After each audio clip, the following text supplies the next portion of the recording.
us in welcoming Lord Gerry Grimstone and Abheek Barua. Ladies and gentlemen. Over to you, Mr. Barua. Yeah. I was just chatting with Lord Grimstone or Lord Gerry before this session, and we were talking about FDI and development, and I realized that foreign direct investment in this age of disruption, ticks all the 3 Ds of this conference, disruption, development, and diversification. And let me start by asking him about how, because disruption has a lot of benefits, and in terms of new technologies, in terms of new asset classes, and how that FDI can help in that area. Yes, thank you. Thank you so much, and great to be with you all today. The last few years have provided investment opportunities the like I have never seen in my lifetime. Let me just kind of rattle some of them off to remind you. And each of these opportunities have carried with it disruption. First, perhaps, life sciences, the huge advantages that we saw in life sciences and the opportunities that came from that. Fintech, I mean, the advances in digitalization of financial services, absolutely profound. Next, and perhaps the most important, climate change and the world's reaction to that. The Green Revolution is greater in investment terms than the British Industrial Revolution was back in Victorian ages. And then, last but not least, and we've heard a lot about this conference from some excellent speakers, it's artificial intelligence, AI, and what that can do. And each of these new waves of technology are creating huge waves of investment, which in turn is producing disruption and diversification, and presents huge opportunities for foreign investors. You were telling me, Lord Gerry, that the UK receives a lot of foreign investment, and you shared with me a rather startling statistic that foreign investment companies fare so much better than the purely domestic ones. And you also talked about this notion of leveling up, of getting more regional balance in growth. So could you just sort of talk us through these issues? No, certainly. We did some, when I was investment minister in the UK, we researched this very carefully, and we found that foreign invested businesses in the UK were 70% more productive than their domestic counterparts. So they were a huge source of productivity for the British economy. Then, of course, you have the financial flows, but we also found they exported more because of their links back to their home countries. They tended to pay higher wages, and they generated much more IP, intellectual property, than their British counterparts. And this led us to see how we could use foreign investment to help level up the United Kingdom. I know you all know the United Kingdom just as well as I do. And of course, a perennial problem there, and this is a political problem as well as an economic problem, is the huge concentration of economic activity in London and the South East. So a prime objective for us was to carry through what we called levelling up. And of course, we have a very similar situation here in India. 5 states in India at the moment attract 90% of foreign direct investment. So it's a very interesting question with huge economic and political ramifications as to how do we level up states that have fallen behind or weren't so lucky to benefit from this. And what do we have to do to bring up everybody with a rising tide? And we found that foreign investment was vitally important. And we over-incentivized foreign investors to set up investments, particularly manufacturing investments, in those parts of the United Kingdom which needed levelling up. For example, offshore wind. We have the largest offshore wind farm in the world off the coast of East England. when we gave the first round of licenses, we were rather naive. We didn't realise the impact that that round could have on supply chains and investment.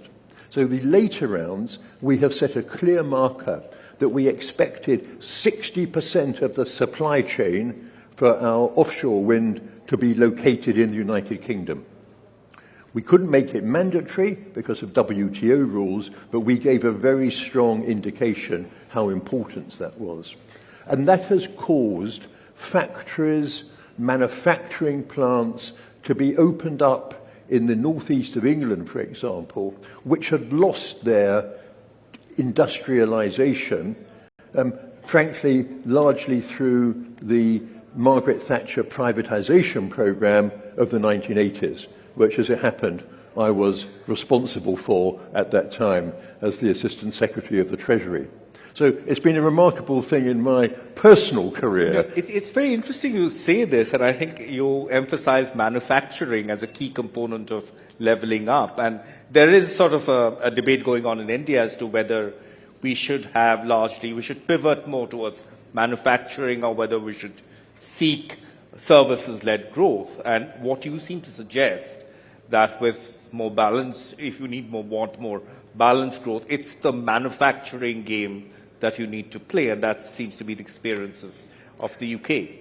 I think so, because manufacturing can operate across a wide range of socio-economic, kind of backgrounds and factors.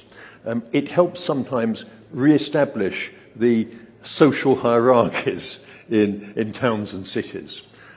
It provides jobs for the men, provides jobs for the women, and increasingly through apprenticeships, and that's something else we put a lot of effort into, was providing jobs for the sons and the daughters of the workers in the factories. So we found this had a profound social impact as well as an economic impact. One of the things that you might not know about Lord Grimstone is that he was one of the first FDI investors and one of the largest FDI investor in India 20 years ago with Standard Life.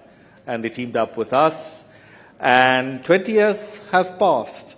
So you faced a certain investment environment then, and now as a more passive observer, but certainly a very keen observer, you see how the investment environment has changed.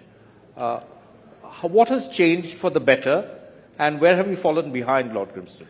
I mean, you're completely right. I mean, extraordinarily, foreign investment has increased 20 times in India in the last 20 years.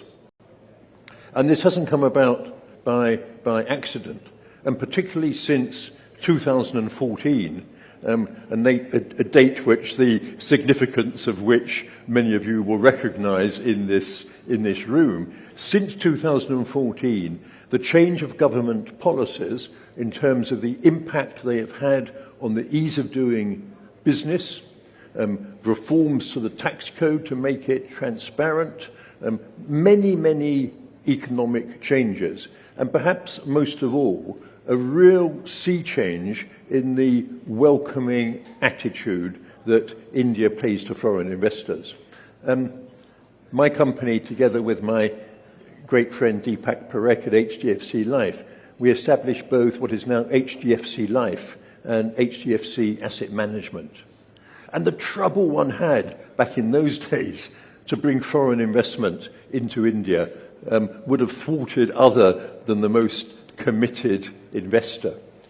Whereas you now see a very investor-friendly environment, I really do believe that India has now become one of the most attractive destinations in the world for foreign investment. And that has enormous implications going forward. But what is the missing piece of the jigsaw puzzle? Are we there, or do we need to do something more? And what is that little more that we need to do to become a more attractive, top of the chart investment destination? Let me pull out 2 points. First of all, many people, many businesses, particularly small and medium enterprises, do not know the changes that have occurred in India. And I think there is still much that can be done in terms of investment promotion and bringing home to people outside India what is happening here. Secondly, of course, and you all know this better than I do, India is very complicated. And anybody who wants to establish a business in India needs help. Now, things like the single national window have been brilliant. But investors need a concierge service to help them navigate India. All this is coming in, all this is happening. And Lord Grimstone, I'm going to interrupt you because the time Nazis are here. But before you leave, I want you to talk a little bit about the dark side of FDI, issues related to security, and let's not beat about the bush, let's talk about China. And the Nazis will give us two additional minutes. Yes, certainly. Very quickly, I was responsible for investment security in the United Kingdom as a minister. And of course, it's well known that one issue, not just we had, but many countries had, was investment from China. And I made it very clear to my friends in China that it's not that we wanted to deter Chinese investment, but we were not so stupid as to want to bring harmful investment into the United Kingdom. So we drew up a list of sectors where we didn't want to see investment, that we've monitored that very closely. Now, interestingly, as one might have predicted, that's had a chilling impact now over pretty much the whole of Chinese investment in the UK. So we've stopped, or largely stopped, the investment security problem, but one of the side effects of that, and it may be this is unavoidable, I have to say was a chilling impact on Chinese investment in the UK. Lord Grimstone, I wish we could have gone on for much longer, but the ones in the jack boots are here, and I shall have to bid you farewell. Thank you so much for speaking to me and to us, and it's been such an honor and a privilege. Thank you so much.